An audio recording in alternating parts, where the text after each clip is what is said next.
আমরা প্রস্তুত ২০২৪ সালে লোকসভা নির্বাচন নিয়ে বললেন মুখ্য নির্বাচন কমিশন। ভিডিওটি শেষ পর্যন্ত দেখুন। চ্যানেলে নতুন হলে সাবস্ক্রাইব করুন, পাশে থাকা বোতামটি বাজিয়ে দিন। মুখ্য নির্বাচন কমিশনার রাজীব কুমার শনিবার ইতিমধ্যে জানিয়ে দেয়, নির্বাচন কমিশন ২০২৪ সালে সংসদ নির্বাচন ও রাজ্য বিধানসভা নির্বাচন পরিচালনার জন্য সম্পূর্ণ প্রস্তুত রয়েছে। সমস্ত প্রস্তুতি প্রায় সম্পূর্ণ হয়েছে।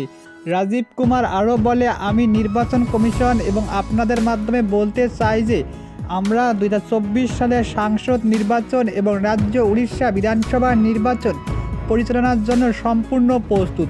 প্রতিটি প্রস্তুতি প্রায় সম্পূর্ণ। তিনি আরও বলে, কমিশনের পক্ষ থেকে আমি আপনাদের মাধ্যমে অনুরোধ করতে চাই, উড়িষ্যার সমস্ত ভোটাররা এসে গণতন্ত্র এই উৎসবে অংশগ্রহণ করুক।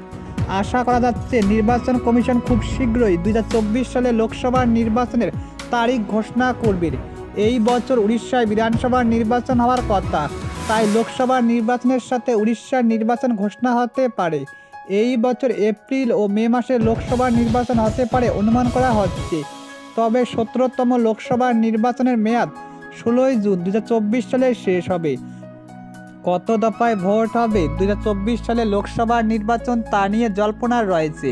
২০১৪ সালে লোকসভা নির্বাচন ৯ দফায় অনুষ্ঠিত হয়। ২০১৯ সালে লোকসভা নির্বাচন ৭ দফায় অনুষ্ঠিত হয়েছে।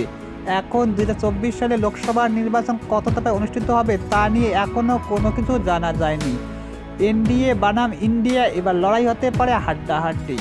২০২৪ সালে লোকসভা নির্বাচনে প্রধান প্রতিদ্বন্দ্বিতা হবে বিজেপির নেতৃত্বে জাতীয় গণতান্ত্রিক জোট এনডিএ, বিরোধী দলগুলি জোট করেছে ইন্ডিয়া। তবে লড়াই হতে পারে হাড্ডাহাড্ডি, এমনই করেছে গোটা রাজ্য রাজনীতি।